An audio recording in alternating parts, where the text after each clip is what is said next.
yang ơi đài tơ ta có lắng chi chẳng broa tơ ngàn ý ngà xịt yom bơ pan linh la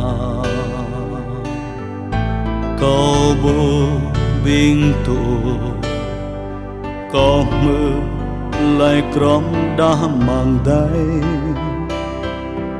lon na anai binem berdang brai ngắt cầu đó tương ni ơi đây bom clay ý chinh pop bom yang piama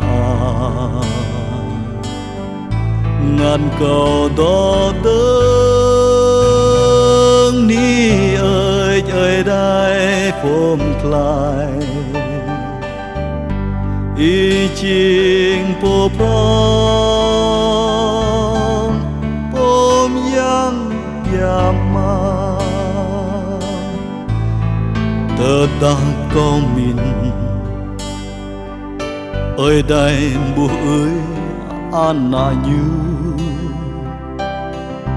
bơ keo như dài jing lệ cơ cầu thâu lu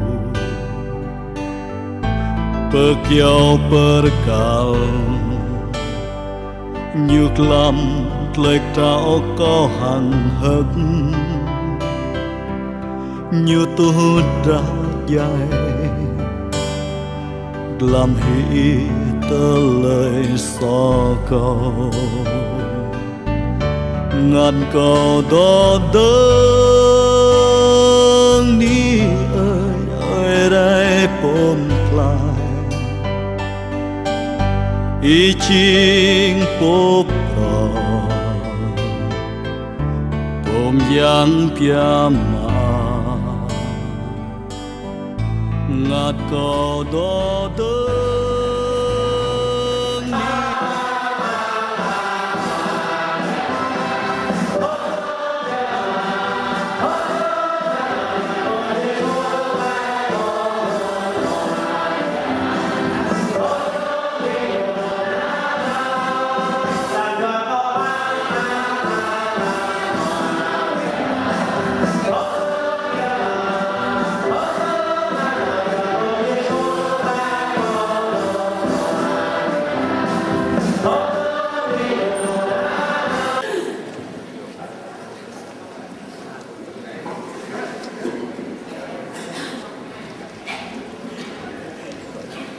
như đi mô bạn thời gian nâng lắc đi ta úp úp nâng lắc đi biết nâng đi ta không đi ta đã nâng lắc qua đây biết và nhà người nâng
Bọc Chúa và quý vị đại biểu, chúng tôi dâng lời tạ ơn Chúa vì Chúa đã yêu thương và cứu chuộc chúng tôi là những con cái của Chúa ở tại Chư Tế và thành lập hội thánh của Ngài tại đây. Tạ ơn Chúa, Ngài đã ban ơn cho hội thánh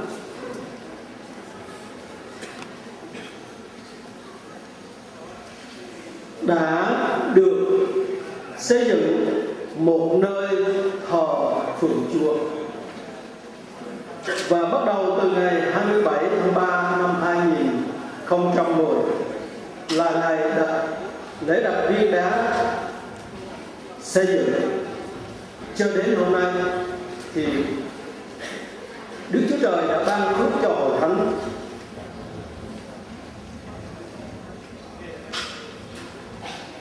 tất cả con của Chúa đã góp phần, kẻ công người của đã xây dựng xong ngôi nhà thờ này để thờ phượng Chúa.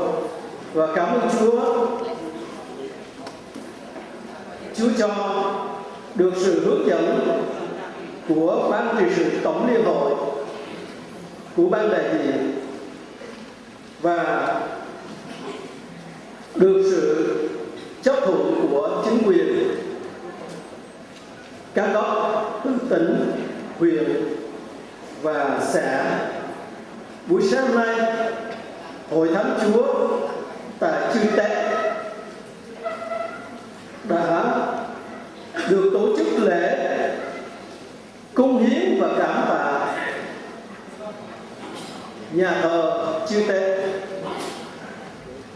Vì vậy, tôi con của Chúa ở tại Hội Thánh Chư Tế sáng nay rất vui mừng và hân hạnh được đón tiếp quý vị đại biểu giáo hội cũng như chính quyền đến dự lễ cung hiến buổi sáng nay. Thay mặt cho mục sư quản nhiệm, kiêm quản nhiệm, ban trị sự chót sự và toàn thể con cái của Chúa ở tại Chư Tế cũng như ban tổ chức, chúng tôi chân thành trân trọng giới thiệu và hoan nghênh quý vị đại biểu về dự lễ cung hiến buổi sáng nay. Đọc thuộc Phó Tổng Thủ quỹ Tổng Liên hội Hội Thánh Tin lành Việt Nam miền Nam về dự buổi sáng nay.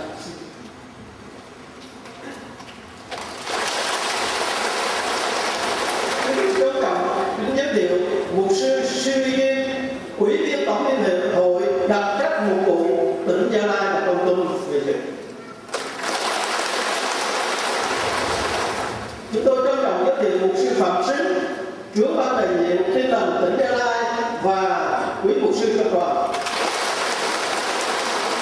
Chúng tôi trân trọng giới thiệu và hoan nghênh quý tôi tớ của Chúa là các mục sư nhiệm chức truyền đạo ở trong tỉnh đã về dự lễ cung hiến buổi sáng nay. Chúng tôi cũng hoan nghênh và giới thiệu quý đại biểu chấp sự và ở các hội thánh lân cận đã về dự buổi sáng nay. Sở nội vụ tỉnh Gia Lai và đoàn cùng đi và cùng có lãng hoa chúc mừng lễ cung hiến.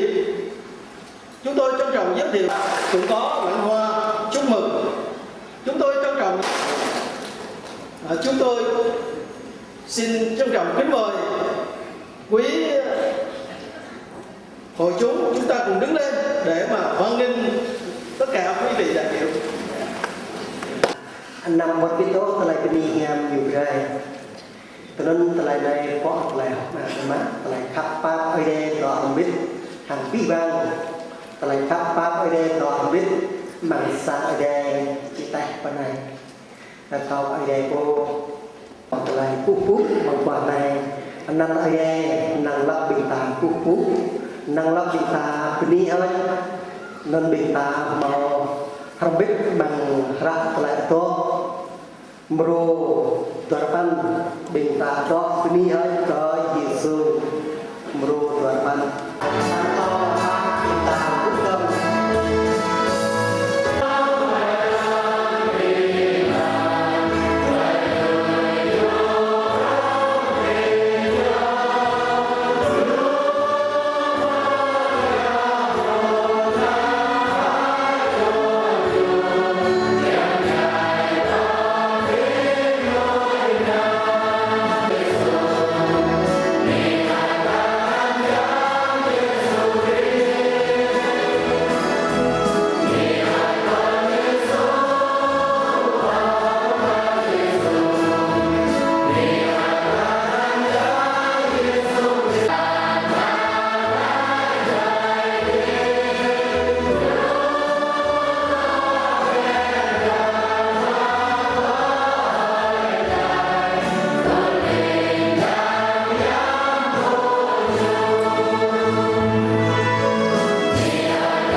ta đọc không biết bằng lại phung bình đạo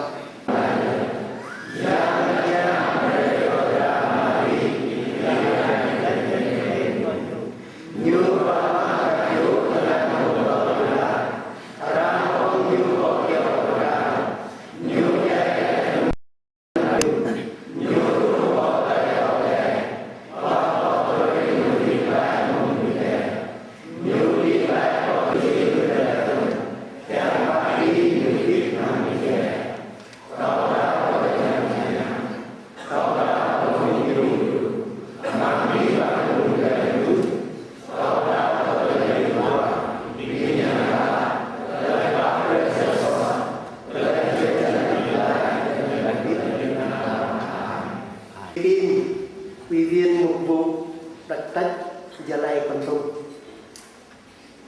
Thời gian một ngày biết đâu mà biết bàn biết cho mình làm là đấy mình đi ở đi cũng mà rồi mình có hay cũng biết bao thì nhà thì kia nó họ đi cùng bu cái ní độ ní ở ý phố khỏi dạng à mong đây vì kiêng đây sạch ăn ở đời ngã đi cùng bu này độ luôn in con thêm chừng á small khỏi dạng ăn mong này hàng ban cho cái ní ấy cái chỗ của mình và có Thức sao xả bạc mẹ chúng ta kiếm tiền đi từ này mi ở đây đây không biết hàng đến tập ôn tăng xa có mi ở đây đây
to peni hot ka ide bu khram bulao ra đây đi ta chẳng mướn ra biết telah ide nyap mangra hebro jalan klub lan klub garpan klub ka tua klub ma rekau ka kwa punto manot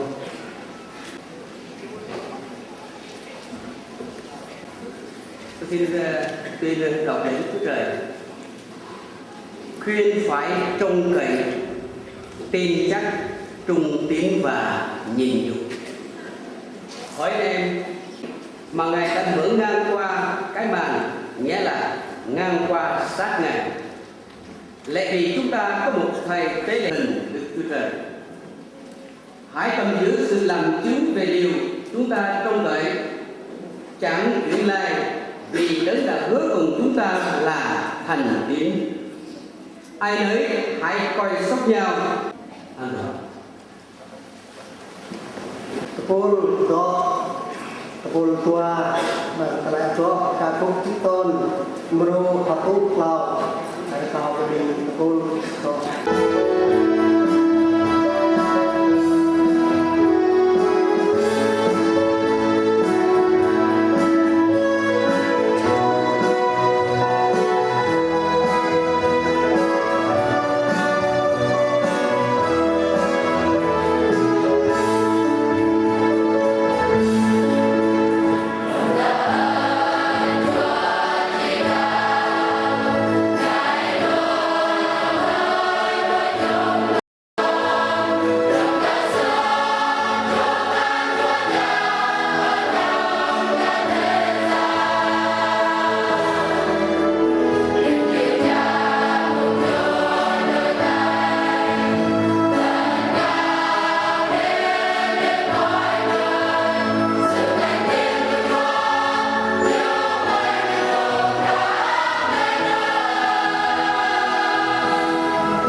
lại các lại sáng ở đây chị đây ở đây có cả này núi bị độc và nặng sửa hội thánh và xây dựng nhà thờ. Tin lành được truyền đến khu vực Chư Tác năm 1970 bởi cố cụ mục sư Sora. Cố cụ mục sư này cho đầu tiên được thành lập chi hội luôn ngừng tạm nhà của các con cái Chúa để sinh hoạt thờ phượng Chúa luân phiên và có các đầy tớ Chúa thay nhau đến giúp đỡ xây dựng hội thánh. Ngày 15 tháng 9 năm 2006, chi hội được tái thành lập. Lúc đó số tín hữu là 3.030. Tín hữu đã cấp tem 1420-2009.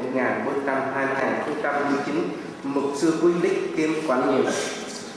Tháng 10 năm 2009 đến năm 2012, mục sư Marchet kiêm quản nhiệm. Ngày 27 tháng 3 năm 2010 làm lễ đặt viên đá. Ngày 13 tháng 2 năm 2011 bắt đầu khởi công xây dựng nhà thờ. Tháng 12 năm 2011 xong phần công trình xây dựng nhà thờ 99 người, trong đó trên 1.890 tín hữu đã chịu phát tem. mới gần mà một tờ đã qua đây tao tôi mình ta châu làm biết hàng cô là vào chia đi tờ này có nhiều rồi đây ho có bằng cả khúc chữ tôn rồi pan tu năm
Trong những ngày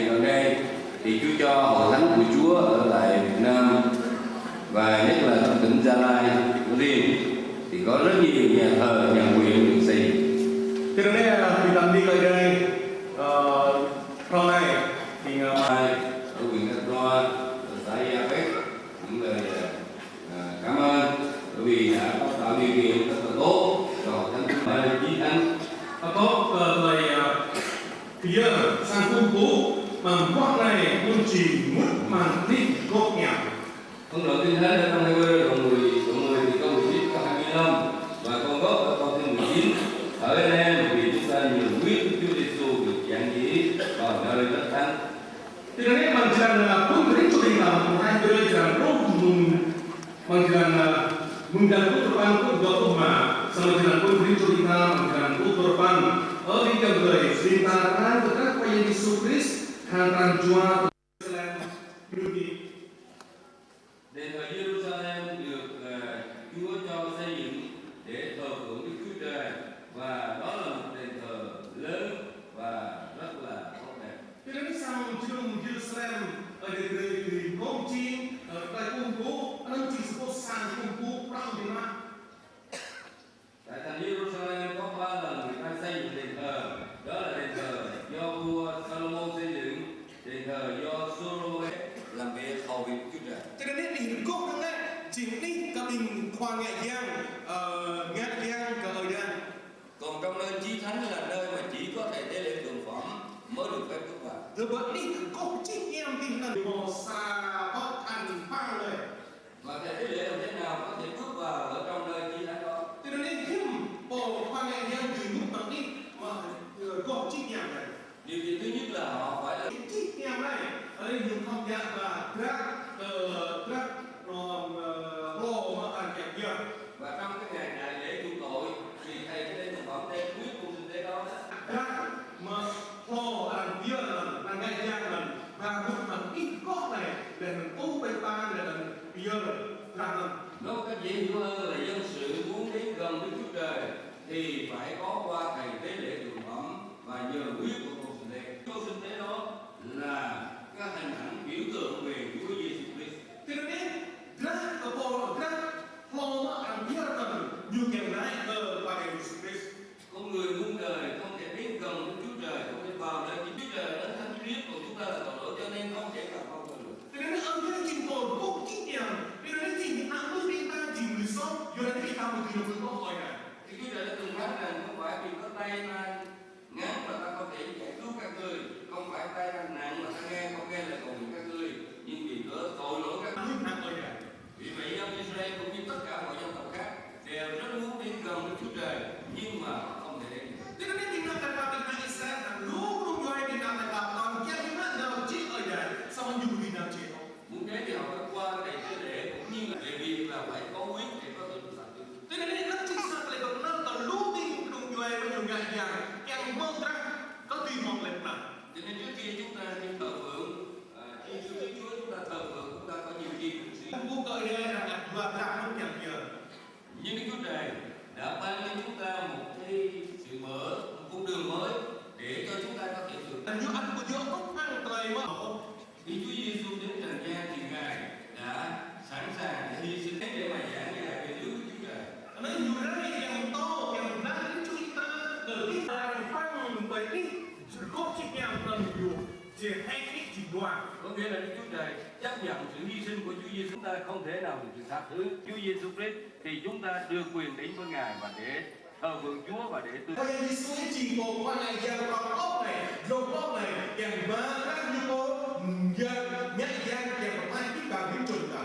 Kinh Thánh cho ta biết rằng Chúa Giêsu là để lễ tượng phẩm cảm thương sự yếu đuối của chúng ta. Thế nên mà không hay như thế này cái điều này, khoai như số chỉ quan này giang rồng ốc, rồng ốc để là nhiều khác nhiều ba tờ bi bàn biến trùng cả.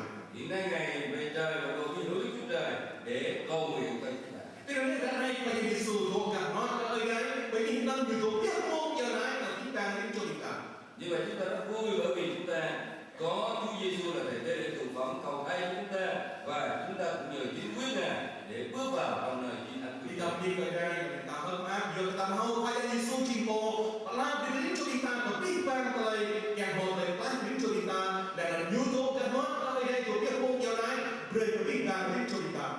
Nếu ai chưa tiếp nhận Chúa Giêsu, chưa nhận Ngài làm Chúa làm chủ đời sống mình, thì người đó chưa thể nào bước vào nơi Chúa Thánh. Lepo kama o fire Yesu, kau dah fire Yesu makai video, orang uji yang mana ini kecilnya makai dia pada.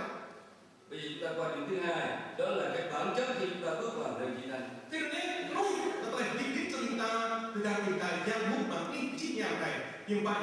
Thì thứ nhất là chúng ta nói về nền tảng của bước vào Chúa Thánh, thứ hai là chúng ta nói về bản chất. Ở đây trong câu thứ 22 đó rằng chúng ta phải lấy lòng thật thà với đức tin đầy dẫy trọn vẹn, lòng thứ sạch khỏi lương tâm xấu, không thể rửa bằng nước trong mà để gần Chúa. Dosa mulai kita lihat turun berbagai gaya bằng ini kecilnya yang dimuna. Menurut orang kita lihat nói kalau dikirim cho kita, anak kalau yang dikirim cho kita di dalam kecilnya orang chỉ ban cho yang là dimuna ini. Ở đây chúng ta nhưng mà kèm theo đó là một sự xảo quyệt. Sama buat kita yang orang chỉ pelek blur.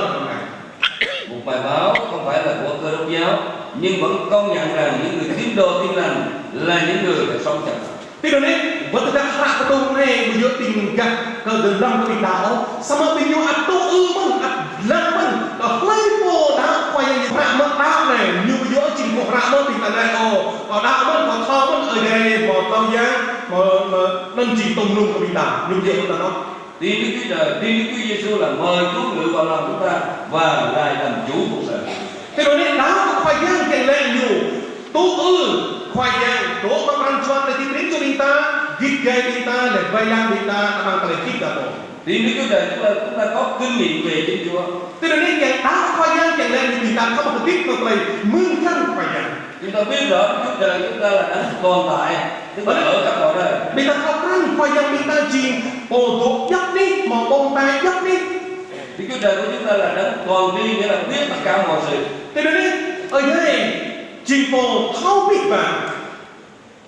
Có một người nói rằng Đức Chúa Trời có thể nhìn thấy một con kiến đen bò trên một hòn đá đen trong một đèn tối đen. Thế nên là tidak lúc này. Kenapa ở đây ibu sa gem tâm đốt mang đốt mấy ít năm lạnh là thành rồi với cuộc tàu tâm mà. Điều đó có nghĩa là tất cả mọi điều chúng ta làm, chúng ta nói, chúng ta suy nghĩ, Đức Chúa Trời chúng ta đều biết cả. Thế nên yang lain tak tapi bang itu kita tahu. Mang oleh pemimpin kita, peranjuan kita mau ke, udah kita lang kita mau oleh kau kita. Tác giả Thi Thiên 130 ở miệng thôi thì Chúa đã biết cả cõi. Bởi vì có đi ở nhà thao mà làm cuộc nhạc nó có khác nhạc tự kéo ở nhà thao này hơn. Ở đây kita không ăn muốn ở đây kita chỉ ngồi hoặc là tươi cái gì nào. Bởi vì Ngài đã tạo dựng nên các vũ trụ này con người của chúng ta. Thì ở đây như một chiếc này có biết ba người họ là ta mà lần họ tự làm với mình ta. Ngài quan phòng đời sống của chúng ta. Là nhiều vay đó, nhiều năng cơ là tiếp mình ta. Ngài ở cùng chúng ta trong mọi Nhiều nơi. đó biết có biết ba cho mình ta nhập đi. Khi mình ta quá ở đây mình ta không táo, mình ta không nước lên, mình ta không hạt thuốc biết ba lên cho ăn chuan thì biết cho Ở chúng ta phải có đức tin đầy dẫy trong cõi này. Yang kedua là di diri kita di mulai áo tung nung manfaat. Chúng ta tin vào những lời hứa của Chúa. Kita tahu mampu bisa lewat kok ada kekuatan Ngài ada. đã luôn bảo vệ của chúng ta. Lalu jangan bayar kita itu kita. Cho nên chúng ta cần phải tin vào Chúa. Lalu kita yang dimanfaatkan ain manfaat. Thì điểm thứ ba là lòng được tưới sạch khỏi lương tâm xấu. Tidak ni kerana orang di kita berkok peranjuan kaum mulai sampai.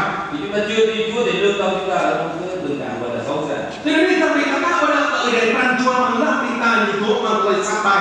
Tức là Phaolô mô tả rằng cái lòng của chúng ta bị Chúa đời này làm cho ngu lòng. Tidak ni mengkumpulkan dari mulai peranjuan kita yang lúc này yang berat này dunia tu kenapa người peranjuan orang mulai sok kita. Bây giờ có rất nhiều người ta không suy nghĩ rằng những cái vấn đề như là giết người, hiếp dâm. Khi chúng ta bước vào trong cái chợ, nhất là cái chợ cá thì cái điều không nghe có mùi hôi là nó không quen rồi. Thế nên tanya di masuk si dia mulai. Nhưng mà cái itu con này mau đi mà, để họ giờ choát vào. Cái nhiều khi chúng ta sống trong tội lỗi nhưng mà chúng ta không có cảm nhận được đó là vấn đề. Sama lain si mulai foto beri cho kita. Lupa kita biết mà tại sao sampai cho. Khi chúng ta được dựng lên đầu tiên, khi Chúa Trời dựng lên thì Ngài dựng lên thân thể trước và linh hồn sau. Thế nên yang kayak ở đây chính là người kita. Nhiều mong chính đây từ chân lâu, để làm rất nhiều chính đây cả nhà. Nhưng khi Chúa tái tạo đời sống chúng ta trở lại, tức là khi chúng ta tin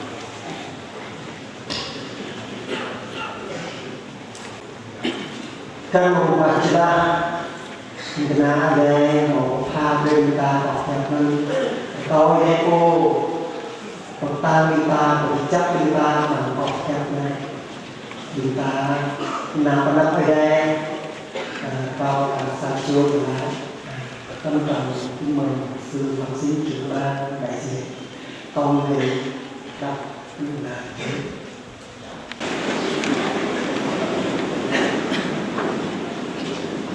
đã có điều kiện để xây dựng được một ngôi nhà thờ khang trang như thế này để chúng con dùng làm nơi chúng con thờ phượng Chúa, dây những đức tin và cải cách tin lành của đội quân. Chúng con về tà thánh trong khi chúng con xây dựng và chúng con nhận lời cảm tạ.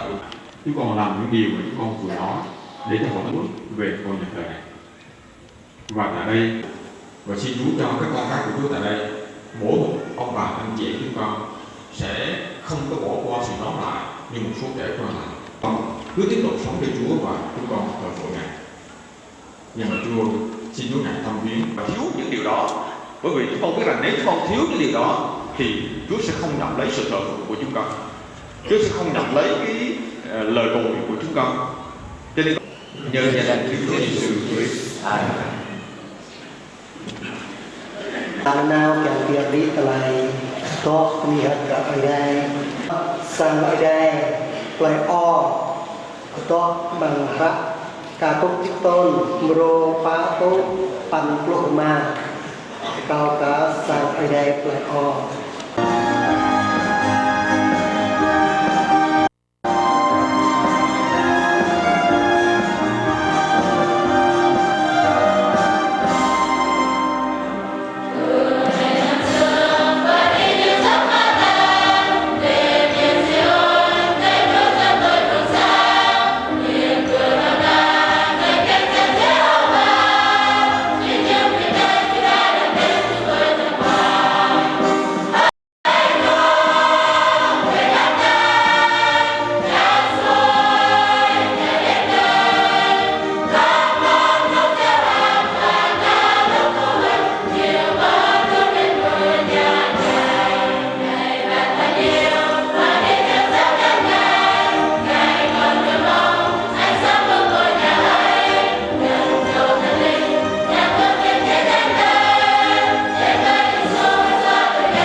Hội Thánh Tin Lành Việt Nam, Chi hội Tin Lành Quốc tế, Xã Hội Tạ ơn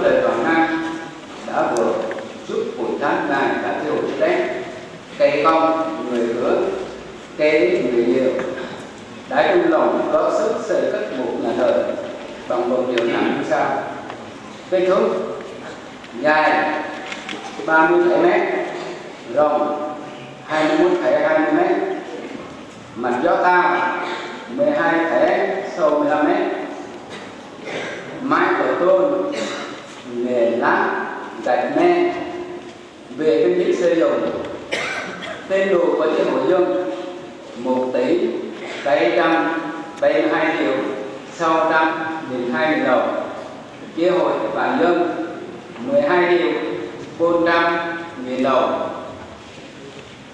tổng thu 1 tỷ 785 triệu 002.000 đồng, chi mua tôn keo cửa và con cửa sắt, đóng tường nhà thờ, mua vật liệu xây dựng, mua sắt tơi, sắt 8, sắt 6, sắt 12, sắt 20, con thờ hồ, mua đàn Yamaha, loa, âm ty, đóng ghế gỗ. Ngoài ra chi khác, xây nhà vệ sinh, xây tường, tổng chi 1 tỷ 784 triệu 600. Lên lời tạ ơn Chúa và ơn cho con cái ngài đã cùng nhau kẻ công người hứa kẻ ít người nhiều đã chung lòng góp sức xây dựng một nhà thờ này, và hiện nay chi hội chư trách đã trả xong mọi kinh phí nói trên. Xin trân trọng kính chào. Dalam masyarakat di negeri Sanjana, kita buktikan tindakan oleh pemerintah sang kumpulan di properti. Là câu đi nói bằng biết rằng sang kumpu một ngàn đây, một điểm đây. Cái này lúc lòng một trộn vùng này thì này biết rằng là kiểu này.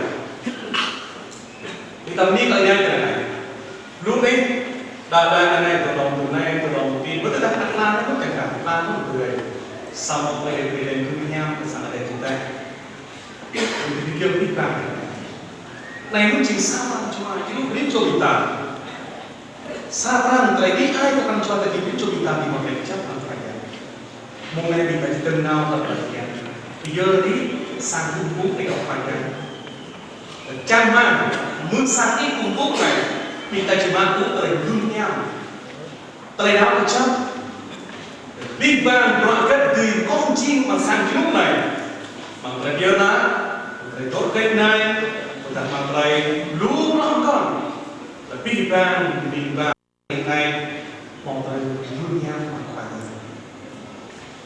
vì mong thầy tức ơn mừng đoạn sang ở đây luôn mừng khoa bóng gọc luôn lên hàng phát tới rơi mừng nhìn công na tới Krasa này vật tới Trung này tới đây công na có biết vang bị giác nó bằng bước sang đây luôn giờ đi tan chua tới mi ấy bốc nhắm tới mi ấy ở đây mà ở đây đó là ở đây giang các nhà vì có ở đây một lời tuyên giang biết rằng nhưng một chúng có biết sang ở đây bằng sang đây chữ tách này đang gộp ruột, đang gộp rai môn, đang gộp rắc, gram, đang nha, đang đu, tích vàng gộp rong tích. Kèm riêng tí, support sang ở đây nhằm qua này. Lên ơn, kèm ơn, biết tích này chỉ tích, thật chăng là có thể cung phú đi hết tới đây. Haram tới đây, dan tích mang tới đây. Tidak, yang dalam gerak ruai terlihat dalam diberdar oleh banyak negara yang belum lengkap. Pertimbangan itu kita biar perancuan kita ke panjang. Dan ini panjang belum sama perancuan lagi hidup kita. Dalam lintasan yang di dalam yang sa perancuan terjadi perancuan lagi dia sadai naik pelan pertimbangan itu kita ke yang kita. Atau betul kita saja yang berkomprom bahwa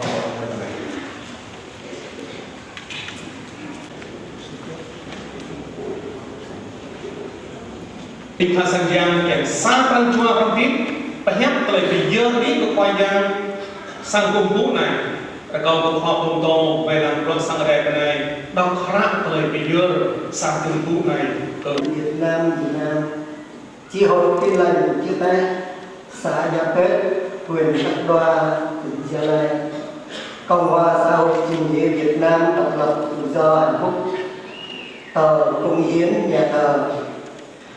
Trong cõi tâm hiến của cứu Chúa Giêsu Christ, Hội Thánh đã hiệp nhau kể công 37 mét, rộng 21,20 mét, mặt gió cao, mái lập tôn, nền lát cạnh bên.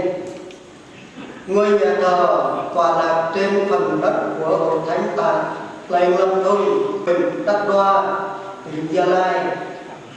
Hội Thánh Tin Lành Việt Nam UBNG cấp ngày 1 tháng 8 năm 2008 do Ủy ban Nhân dân tỉnh Gia Lai cấp giấy phép xây dựng công trình nhà thờ số 13 SXG RP ngày 9 tháng 2 năm 2010. Hôm nay trước sự chứng kiến của Tổng Liên hội Hội Thánh Tin Lành Việt Nam, chúng tôi là mục sư kiêm quản nhiệm và ban chấp sự chi hội Iran, Phơ, Huynh, Gen, Rahlan, To trân trọng công hiến nhà thờ này. Một, theo tín ngưỡng thành kính dâng lên ba ngôi Đức Chúa Trời là đấng chúng tôi thờ phượng, tin toàn và hầu việc. Hai, theo pháp lý, nhà thờ này và toàn bộ cơ sở vật chất là tài sản của Hội Thánh Tin Lành Việt Nam do mục sư Thái Phước Trường, hội trưởng Hội Thánh Tin Lành Việt Nam thay cho hội đồng quản trị sản nghiệp của Hội Thánh Tin Lành Việt Nam tiếp nhận, với là tài sản chung của Hội Thánh Tin Lành Việt Nam do hội đồng quản trị sản nghiệp của Hội Thánh Tin Lành Việt Nam quản lý. Nhà thờ này chỉ được dùng thờ phượng Đức Chúa Trời, cử hành các nghi lễ, thi hành mục vụ và rao giảng tin lành. Không ai được phép sử dụng nhà thờ và toàn bộ cơ sở vật chất này vô luận vào mục đích nào khác.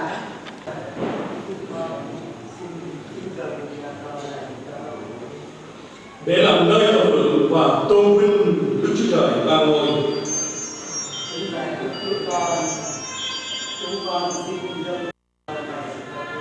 Để họ biết lời của Chúa và thực hành niềm tin trong Đức Chúa Giêsu Christ.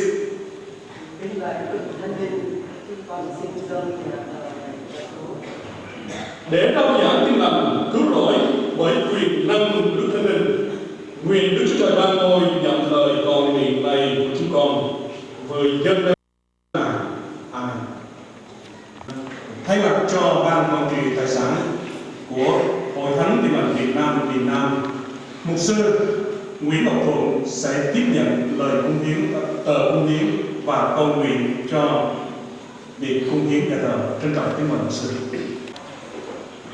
Tôi xin thay mặt cho ban trị sự Tổng Liên hội Hội Thánh Tin Lành Việt Nam và cũng thay cho Hội đồng quản trị sản nghiệp của Hội Thánh Tin Lành Việt Nam xin nhân danh Đức Chúa Trời ba ngôi, Đức Chúa Cha, Đức Chúa Con và Đức Chúa Thánh Linh long trọng tuyên bố: chúng tôi tiếp nhận sự cung hiến nhà thờ này vào tài sản chung của Hội Thánh Tin Lành Việt Nam và Hội đồng quản trị sản nghiệp Hội Thánh Tin Lành Việt Nam làm nghiệp chủ, quản nhiệm, ban trị sự cùng toàn thể con cái Chúa tại Hội Thánh Tư Tế chịu trách nhiệm bảo vệ nhà thờ này để làm nơi thờ phượng Chúa, thi hành mục vụ và rao giảng tin lành cứu rỗi.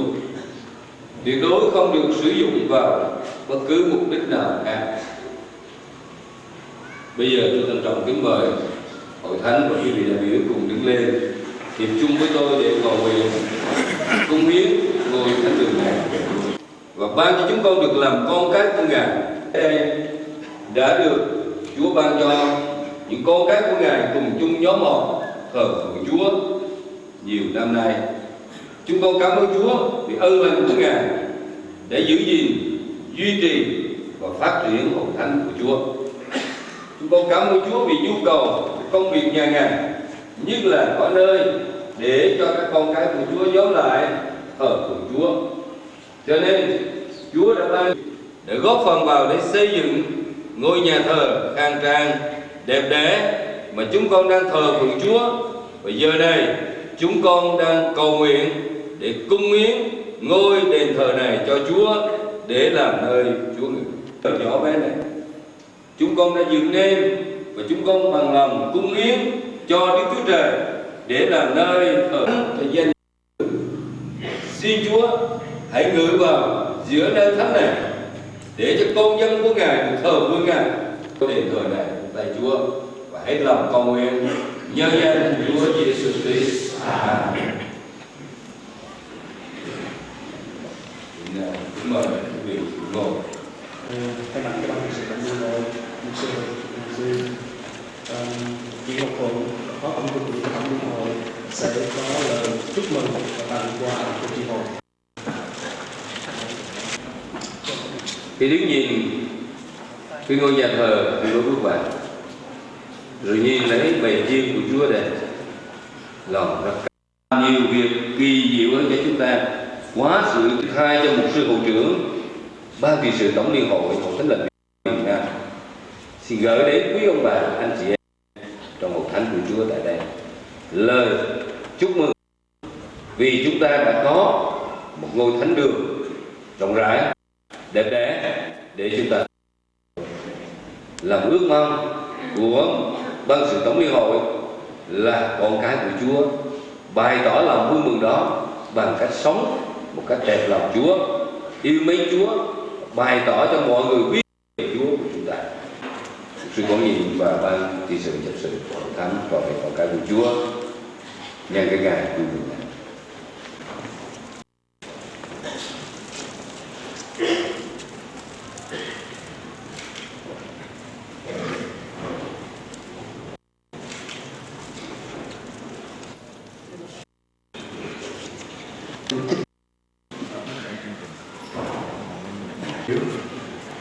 Chính quyền các cấp, kính thưa quý vị mục sư chức sắc Việt cùng toàn thể tín đồ tin lành tham dự lễ cúng hiến nhà thờ. Thì hôm nay chúng tôi rất vinh dự tham dự lễ cúng hiến nhà thờ của chương. Thay mặt lãnh đạo ủy ban nhân xã Gia Bếp, tôi xin chúc mừng lễ cúng hiến nhà thờ và xin chúc quý vị đại biểu và vị đỡ và các vị mục sư nhiệm chức truyền đạo cùng toàn thể tín đồ sức khỏe hạnh phúc. Người cha đọc xin đọc lời tri ân.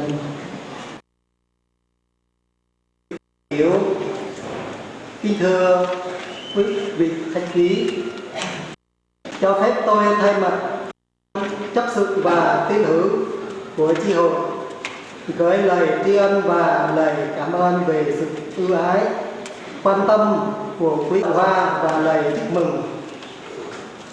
Ủy ban nhân dân và công an xã cũng đã đến dự, nhất là quý vị đã giúp đỡ đắc lực trong việc tăng cường an ninh cho buổi lễ. Về phía giáo hội, chúng tôi xin ban đại diện tỉnh Gia Lai đã chỉ đạo việc tổ chức lễ cúng hiến. Đặc biệt cảm ơn mục sư giáo sư Nguyễn Ngọc Thuận, phó tổng thủ quỹ tổng liên hội hội thánh tin lành Việt Nam miền Nam. Cảm ơn mục sư Siêu Jin, ủy viên tổng liên hội đặc trách mục vụ tỉnh Gia Lai Con Tum. Tổng liên hội đến làm lễ cúng hiến và có quà. Các mục sư trong ban đại diện, mục sư những chức truyền đạo cùng cấp sự các chi hội đã về dự buổi lễ và giúp đỡ cho các chương trình. Tất cả Chúa đã Chúa về dự cũng như dâng hiến rộng rãi cho lễ cúng hiến nhà. Cầu xin Thầy Ba Ngôi ban sự bình an và phước hạnh trên buổi lễ. Cuối cùng xin gửi lời gửi tới quý vị mục sư đại diện, trưởng ban đại diện, quý vị khách quý, quý vị đại biểu toàn thể con trai Chúa lời chúc sức khỏe, hạnh phúc và thành đạt. Xin cảm ơn.